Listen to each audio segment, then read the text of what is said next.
Hello everyone, this is Bhavik Chokshi here and I hope you guys are doing great. In today's video, we would be addressing a very specific pain point, which is on license of intellectual property under Ind AS 115. Now, this is a fairly recent addition in the institute study material, and then there are a few illustrations pertaining to that as well.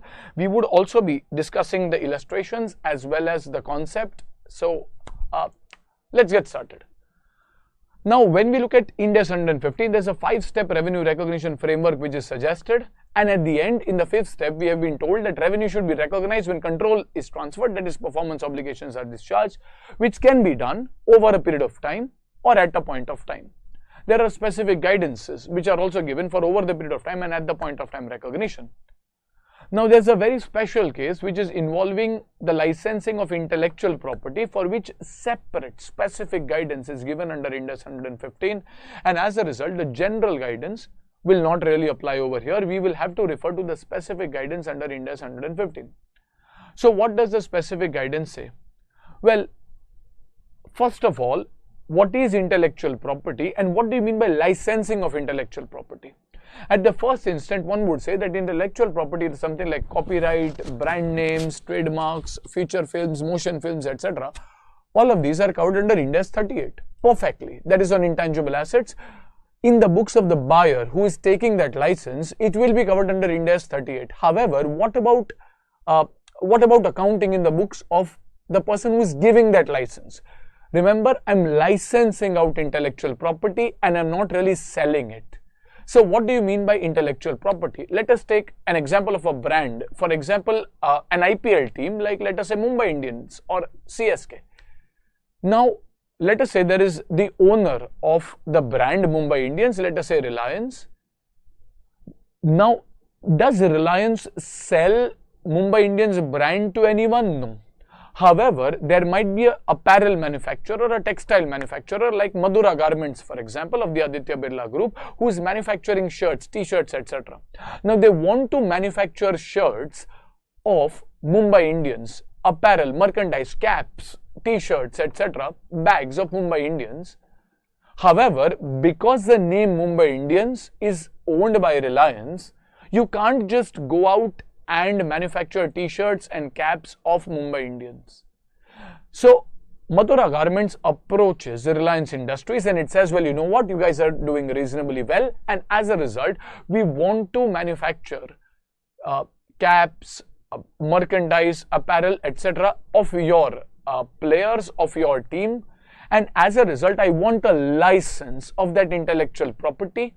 So, Mumbai Indians agrees to give that license for a period of 3 years. Now, in the books of Mumbai Indians, how should this be recognized? Now, Madura Garments might agree to pay money to me immediately, or Madura Garments might agree to pay money over a period of 3 years. It does not really matter because you're not following a cash system of accounting. You need to see when the revenue is accrued. That is when the performance obligation is discharged. So, I have given the license to them to manufacture merchandise using my players' names as well as my team name for a period of 3 years. Now, is the revenue to be recognized over 3 years, or is the revenue to be recognized immediately, the moment the license is given? That is a specific case we are addressing over here.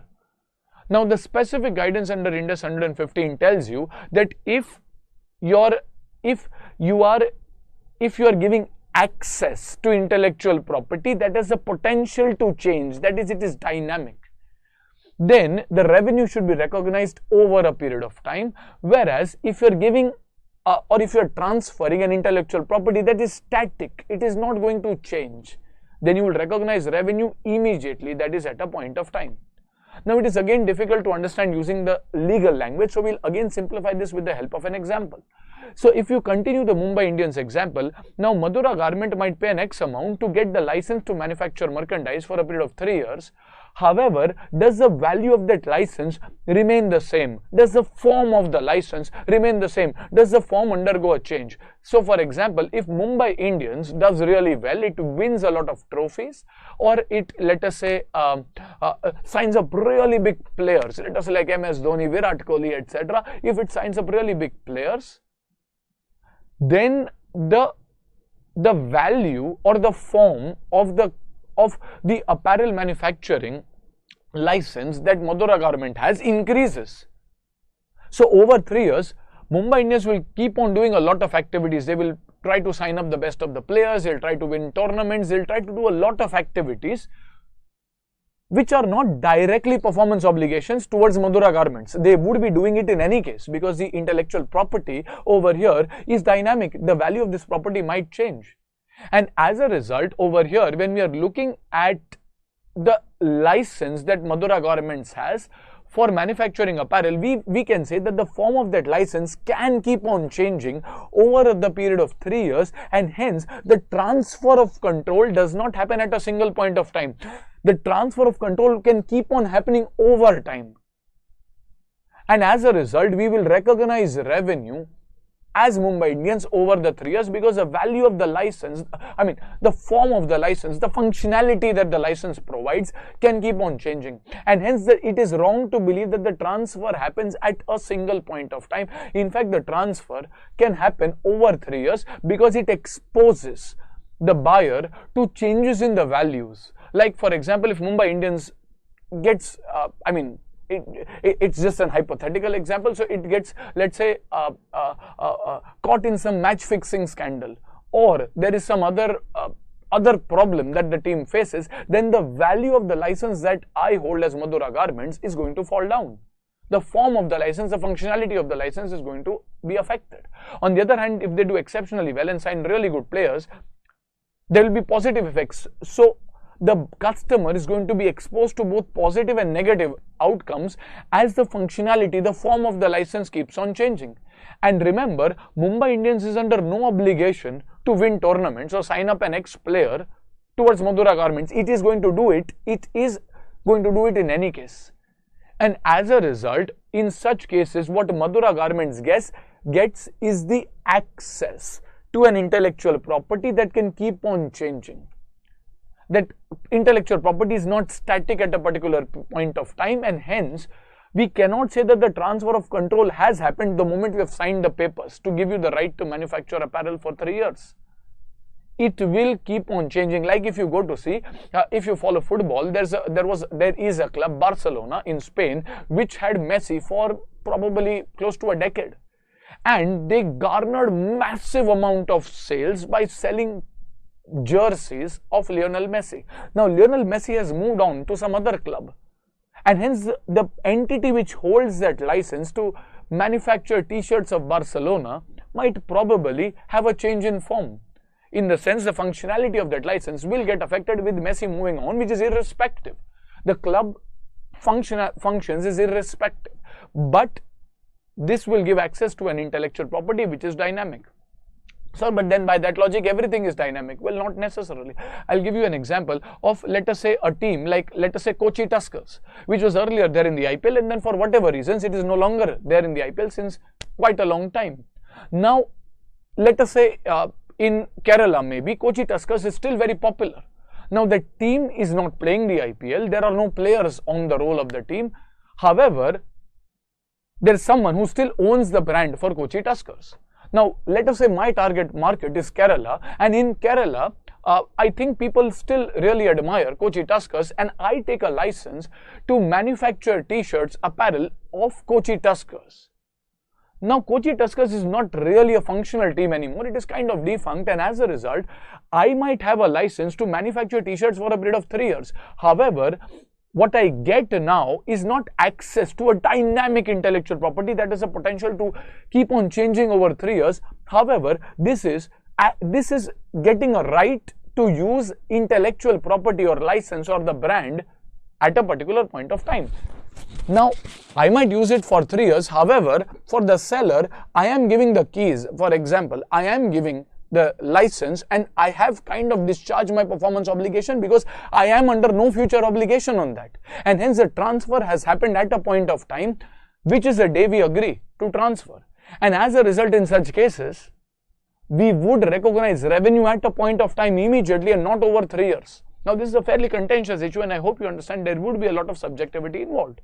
However, from an exam standpoint, institute should give you enough data which can clearly delineate for you whether the person who is giving up the license is going to do acts or activities. Is it under obligation, whether under contract or as constructive? Is it under obligation to do acts which can change the form or functionality of the license, or is it a defunct, or is it something where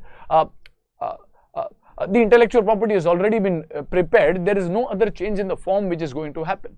So in the first example of Mumbai Indians, it is a dynamic intellectual property where the buyer or the customer gets access to an intellectual property that can keep on changing over 3 years, and hence for the seller the revenue should be recognized over time, that is over 3 years. Whereas in the second example of Kochi Tuskers, over here the brand is kind of static, and as a result when I transfer that, I'm not selling the brand, I'm just giving the license to manufacture apparel for a period of 3 years. What I'm transferring is something which is fairly static, and hence I have no further obligations, and hence the revenue should be recognized at the point when I agree to give the license, point of time.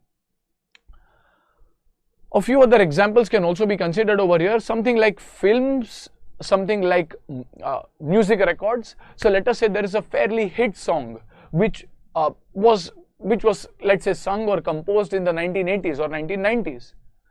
This song is owned by, let us say, T-Series. Now there is a company which wants to use that song in its commercials or for its purposes for a period of 2 years. Now this song is actually owned by T-Series, and hence I approach T-Series and says, well, you know what, there's this song which really goes in with our brand image and we want to use that song for a period of 2 years. T-Series says, well, I am under no obligation to kind of do any remix on the song or change the functionality of the song or the lyrics of the song for you. I will give you the right to use this song. And as a result, T-Series has a single performance obligation to give the song, and the moment it discharges that obligation, the revenue should be recognized as per specific guidance, because it is revenue to be recognized at a point of time. This is very similar to what you study in illustration number 69. So you can refer the illustration from the institute study material. I'm not reading the question again. These same illustrations are there in our book as well, in the institute study material as well, so you can refer them. But I'm just giving you broad references so that you can get clarity. So if I am transferring a music record and there is no further obligation on me, it is already a recorded thing, in which case the revenue will be recognized at a point of time. Or this can be a film, like someone like rocketry. So if it's a film like rocketry, which let us say is produced by Mr. R. Madhavan, and let us say he decides to kind of give license, he does not sell it, but give license to Amazon Prime to display that for a period of, let us say, 2 years. In which case, how should the revenue be recognized by Mr. R. Madhavan? Should he recognize it over 2 years, or should he recognize it at the point when the license is transferred? Or there is, let's say, J.K. Rowling, who has written the Harry Potter series, and she gives a license to Penguin Publishers to publish the book. When should she recognize the revenue on transfer of that license? She still owns the rights, she's just transferring the license to print or display. Okay, so what does the law mention over here? We'll kind of go through the law first, look at a few special key points for us to remember, and then go through the question. I mean, I'm not going to read the question specifically, but I'm just going to discuss them, the application, what are the key points that you need to check in those questions, and what is the conclusion arising, so that you have everything at one place in a fairly short span of time. So first of all, licenses of intellectual property, you can get an access to intellectual property, in which case you will recognize revenue over time, or you will get a right to use intellectual property, in which case you get it at a point of time. There is no dynamic movement. First, the entity is required or reasonably expected to undertake activities which can significantly affect the licensed intellectual property. Like Mumbai Indians is expected to do activities like in the next 2 or 3 years, kind of try to win tournaments, sign up good players, which can have effect on the form of the intellectual property, and the license exposes the customer, that is Madura Garments, to both positive and negative effects of the entity's activities, like winning tournaments being positive effect, or kind of losing really good players, or getting embroiled in a scandal is a negative effect. But let us say it will also impact Madura Garments. Having said all of this, they will keep on doing activities, but that are not distinct performance obligations for you. So third, the activities of the entity are not PO, that is performance obligation under the license contract. So winning tournaments is preferable. However, that is not an obligation that we have to do. Okay. So if these 3 conditions are satisfied, which it is for Mumbai Indians case, then it will be a performance obligation over a time, and as a result, revenue recognition happens over 3 years for Mumbai Indians, in the Reliance books.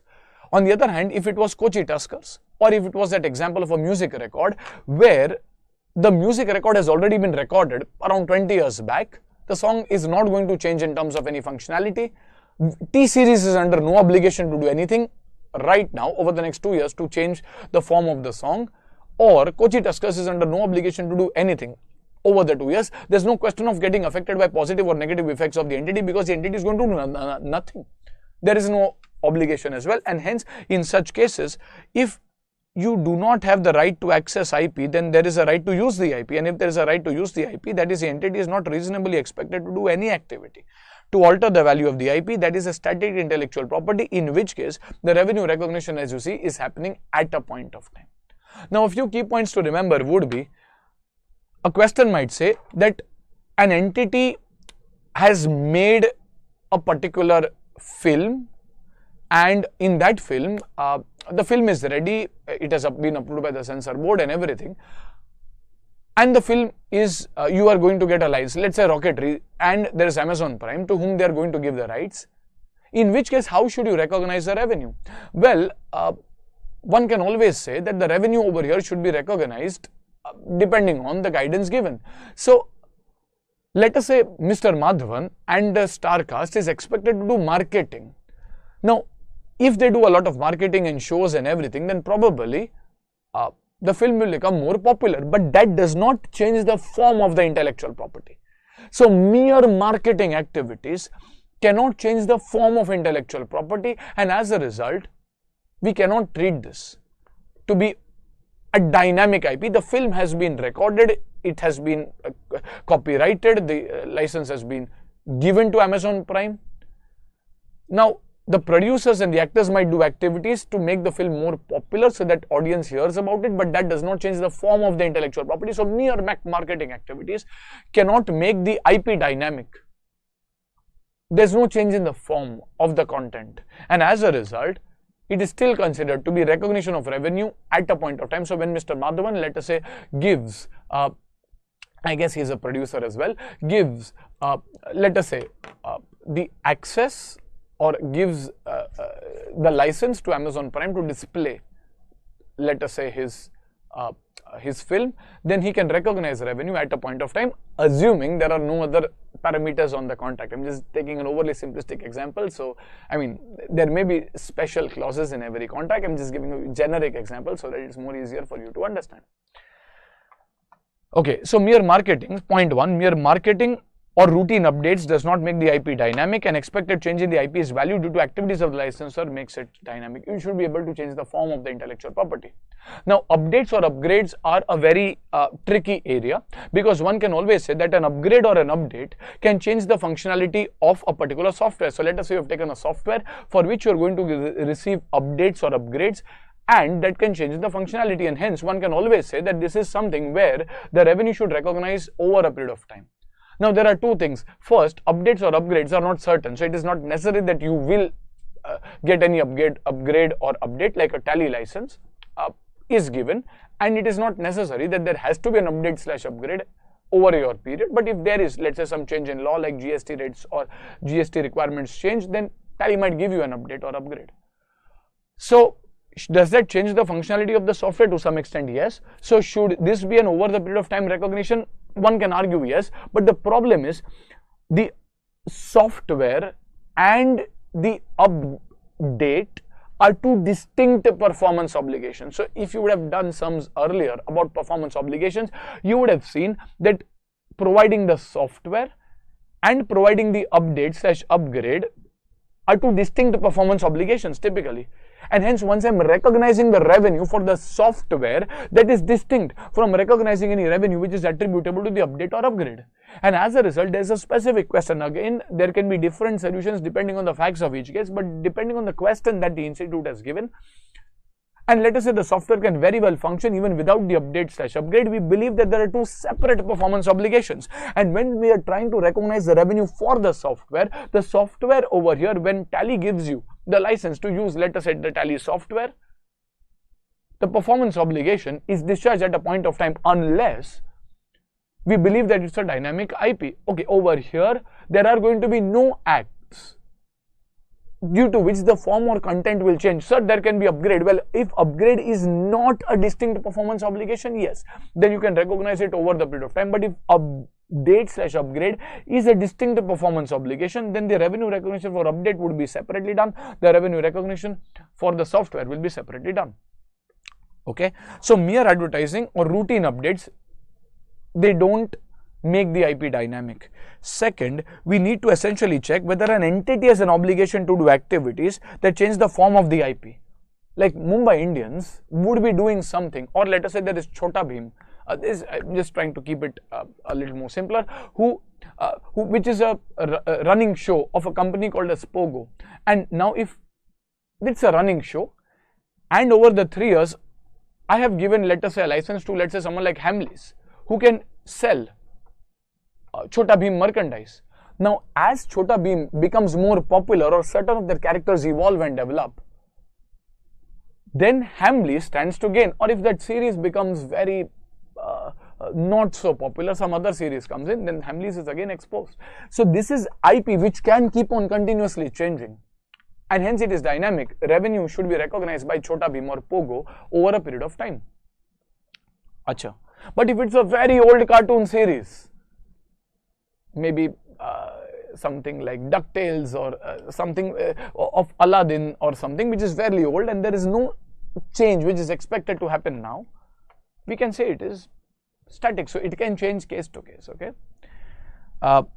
The income from licensing dynamic intellectual property is recognized over time because the license is subject to change, third point, and the customer is not able to get full control over the license at any point of time, but rather gets control over a period of time. So we cannot say, pehle din pe, like Kochi Tuskers, we can say, okay, we have kind of control over this intellectual property as a customer, because there is going to be no change. But in case of Mumbai Indians or Chota Bheem, there can be a lot of changes. So we cannot say with conviction that we have got control over the intellectual property or the benefits arising out of it fully. So that is why there is special guidance, and again there is a high degree of subjectivity. But let us say the 6 questions or 5 or 6 questions that are there in the study material, you can read the questions, you can probably pause the video, read the question and then come. Otherwise, if you have already read this, you can quickly listen through the explanations so that you kind of get a better understanding. So when you read a question, what should you do? You should first figure out what is the intellectual property and who is the person who is licensing out the intellectual property. Once you do that, you should ask yourself that the person who is licensing it out, like in a music record case, T-Series, is T-Series under any further obligation, or does the buyer expect T-Series to do acts over the next 2 or 3 years which can affect the value of the song, which can change the form of the song? If yes, the IP is dynamic. If no, it is static. So the first thing you need to do is you need to ask that over the period, is the licensor or seller required to do certain acts which can change the form or functionality? If your answer is yes, then the IP is dynamic. If your answer is no, the IP is static. So if they don't have to do anything, the IP is going to remain static. And if it remains static, it has standalone functionality. So even without anything else, the functionality is there. And as a result, the thing that you look at is first you'll identify what is the intellectual property, then figure out how many performance obligations are there. In most cases, there will be a single performance obligation, that is just licensing out the intellectual property. Acha, once you figure out how many performance obligations are there, then you figure out that is the entity under any obligation to do activities that change the form of the IP? Like playing games, signing up players, are we supposed to do any activities that change the form of the IP? If your answer is yes, then your IP is dynamic. It does not have standalone functionality. It has functionality which can keep on changing. If your answer is no, it does have standalone functionality. So if entity is under no obligation, then the license that is given today has its own independent functionality. There is going to be no further change. Okay, so these two are kind of connected. And then you go to the conclusion. So let us see. In illustration 69, there is a 1975 song which is owned by a company and that is given out to a consumer company. In which case, is the licensor like T-Series under any obligation to change the form of the song? The answer is no. It has only single performance obligation to give up the song. It is not expected to do any activity which changes the functionalities of the song, and hence the song on its own has standalone functionality, and hence the revenue should be recognized at a point of time. You get access, you get the right to use the IP as it is on the very first day. Acha, in illustration number 70, there is a software that a company licenses out, and at the same time it promises that I will give you updates if and when required. Now in this case, the first thing you have to see is how many performance obligations are there, where the answer is 2. The software can, let us say, assume to work even without the updates, and as a result there are 2 promises or 2 performance obligations which are distinct.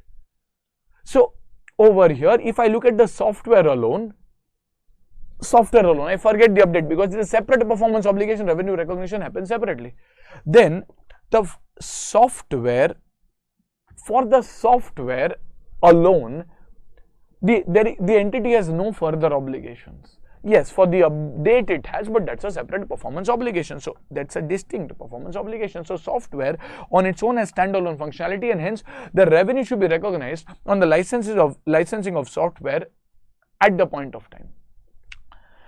Again, remember these questions, the solutions can be modified depending on the facts and circumstances of each case. So if in this question it was told that the software and the updates are so highly interrelated that the software cannot work without the updates, then there is no separate performance obligation, it's a single performance obligation. In which case we would say that, well, the updates change the functionality, and as a result it can be over the period of time. So you have to look at the facts of the case in practice, but from an exam standpoint it should be fairly clear.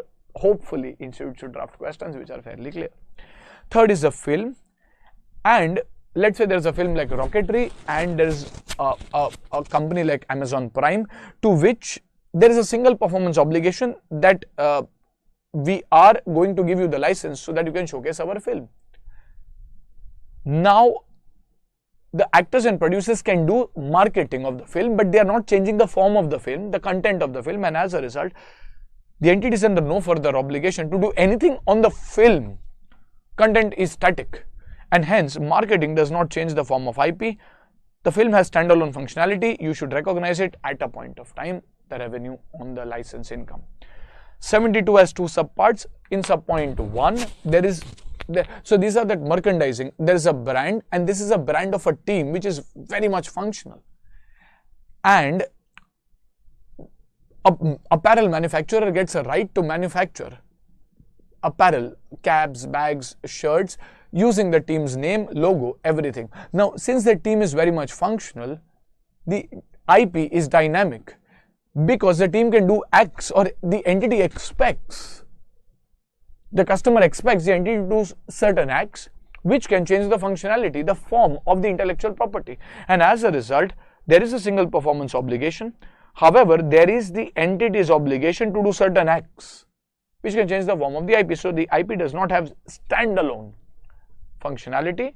Its overall functionality would be looked at over the period of 3 years, and hence over the time recognition.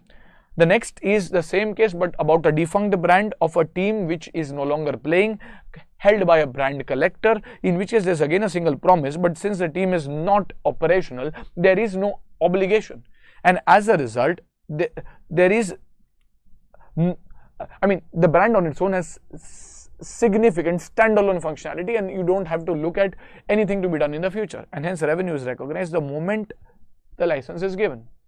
And the last case, which is in test your knowledge, is the last question, where there's a franchise. Again, there can be a franchise of someone like Domino's or McDonald's, in which case it is expected that Domino's and McDonald's will keep on innovating, finding new product mixes, new spices, new types of products which can attract customers. And as a result, if I'm a franchisor, I would be expecting that they would be doing acts, or they are expected to do acts which kind of expose me to positive or even negative effects, maybe make new products, new offerings, and as a result the license will be recognized over a period of time. So this is franchise of an operational brand. Entity is expected to, so Domino's is expected to do things which can change the functionality, and hence the revenue will be over time. So this is about it. I can fully understand the fact that there is some degree or a great degree of interpretation issues over here, and your answers may differ based on the terms and conditions in the contract. Having said that, from an exam standpoint, if you understand what is done in this half-an-hour video and probably apply this in the 5 or 6 questions, hopefully you should be able to kind of get a good hang from a concept perspective as well as clear your exams fairly well. Okay, so I hope this video has been helpful to you. Thank you very much for your time and patience. I'll see you soon with some more interesting videos.